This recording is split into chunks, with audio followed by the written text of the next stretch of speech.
Hey guys, Hello, YouTube. it is Baseball Card Junkies, and we're about to get our baseball card junkie on. Our fix for the day. Yeah, so we probably won't show too many cards in this video. We're just going to mostly talk about the state of the hobby, in our opinion. So basically, we're going to talk about what is a seller's market, and then what is a buyer's market. And for the most part, right now, this is a buyer's market in the hobby. It's just been my observation. I've been picking up cards that I can't believe the prices I've been getting them for. I mean, literally a quarter of what I would think they would sell for. So as far as what is a seller's market, many of you are going to be aware of this, but obviously, a select few players like Chris Bryant, Mike Trout, Kershaw, all the hot players. But even like some of the guys in the World Series aren't really that especially the guys on the Indians, their cards aren't selling for that much. Well, the Indians lost. Yeah. So anyways, that, and then of course like players like Derek Jeter, his cards seem to hold really good value. And then Mickey Mantle, players like that, and then high grade vintage is definitely a seller's market. I mean, high grade vintage is going absolutely bonkers. Yeah. But what is in the buyer's market is pretty much the majority of this hobby right now. 99% of what's 99% of what's out there is a buyer's market. So I mean, you could pick up jerseys and autos of Hall of Fame players for like $1, $2, $5 of just like rookies too. Rookies, yeah. Paul Molitor. Oh man, yeah, it's amazing. No, maybe not Rod Carew rookies, but no, he's too far back. Paul Molitor, even Robin Yount in some cases. Yeah, I've seen Yount rookies going for like $20, which is still pretty affordable. Yeah, and that's from like 75. Players of that era, or like even stuff like Frank Robinson. Yeah, I mean, well, you could pick up like Frank Robinson jersey cards and Robin Yount jersey cards for like $1. If you look hard enough. Frank Robinson, definitely. Robin Yount's a little tougher. Especially autographs, because I've been looking at Robin Yount autographs. It's tough to get one for less than like $30-$40 right now. Yeah.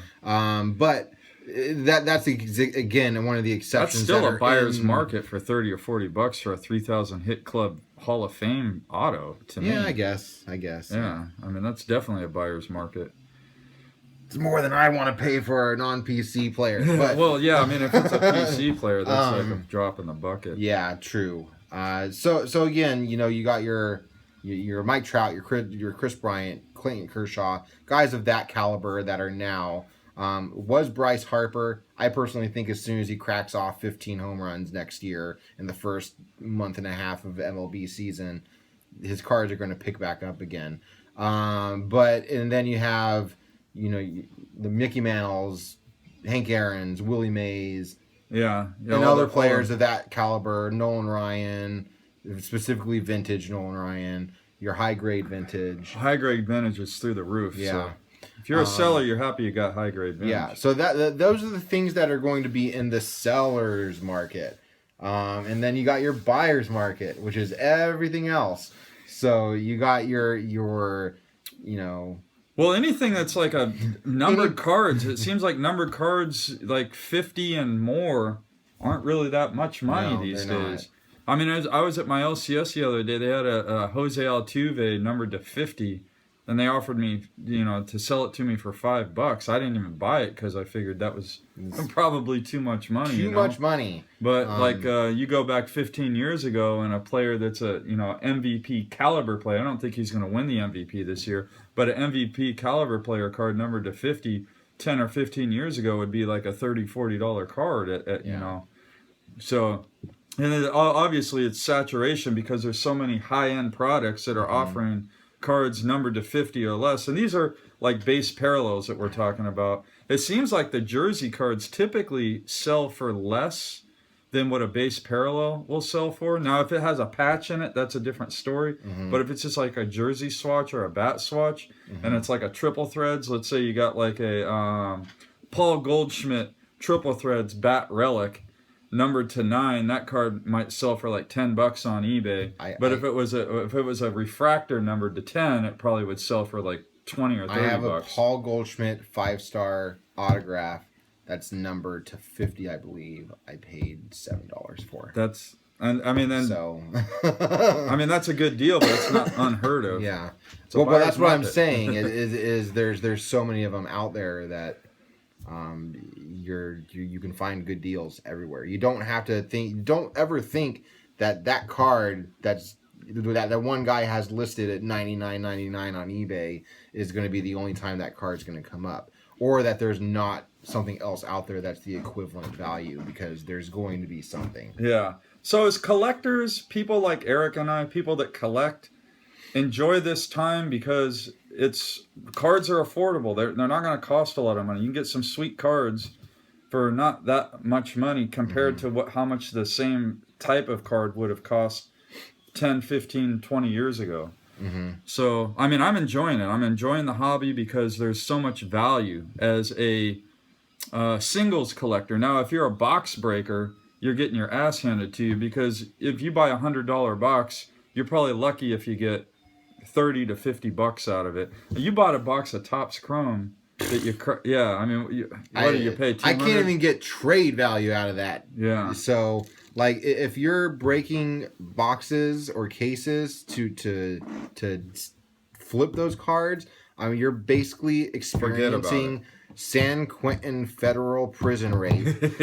Now, if you're buying those cards because you enjoy collecting them and you enjoy the thrill of opening packs, that's why you'd want to buy it. But you certainly don't want to do that as an investment. Yeah. But as a singles collector, man, you could pick up all the hits from a Topps Chrome box for probably half the cost of a Topps Chrome box and get exactly what you want.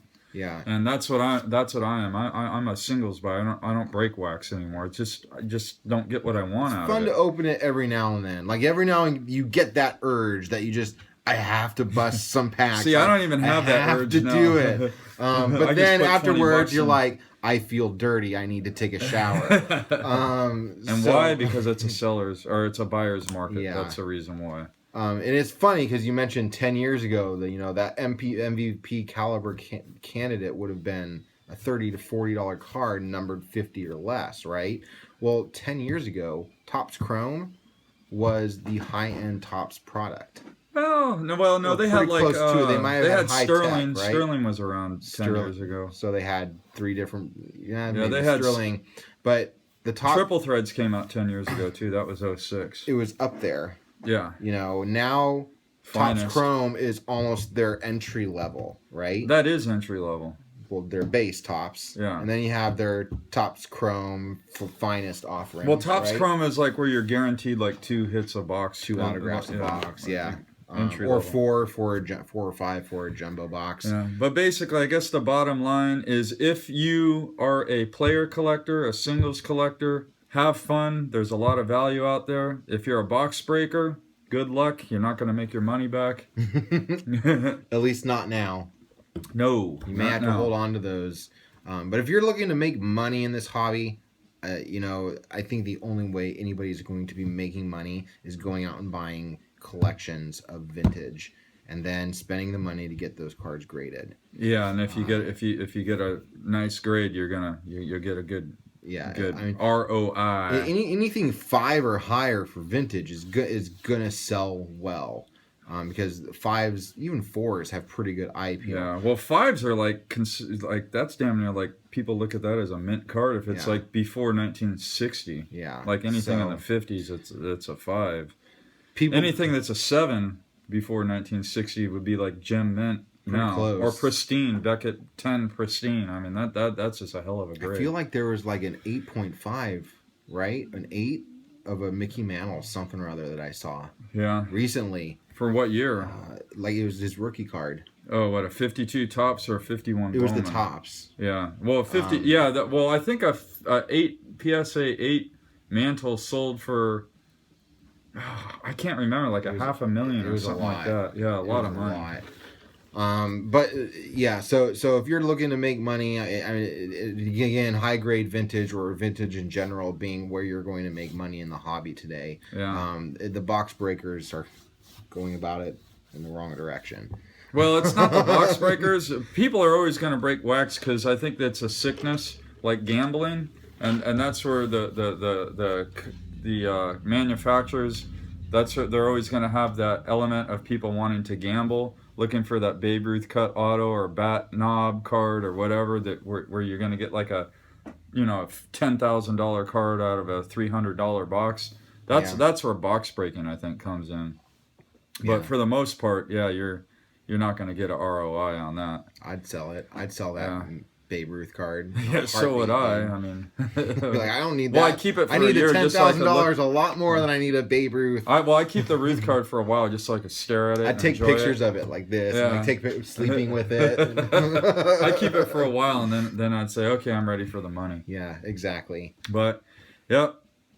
So anyway, happy collecting, guys, and if you do things right, you can pick up a sweet collection for not a lot of money. My recommendation is if you're a newer collector, go out and get those parallel refractors from Topps. I mean, those cards are the sweetest. You get really good deals. They don't have a huge print run, and they look great. You can get them cheap. Yeah, you could build a whole binder. COMC. You could pick a player like Albert Pujols or even Ichiro or someone from that era that came out in 1998 to 2001, 2002, and create a whole binder of just refractors for that player. Yeah, maybe for like no $200 problem for $200 to $400 somewhere in that range. Yeah.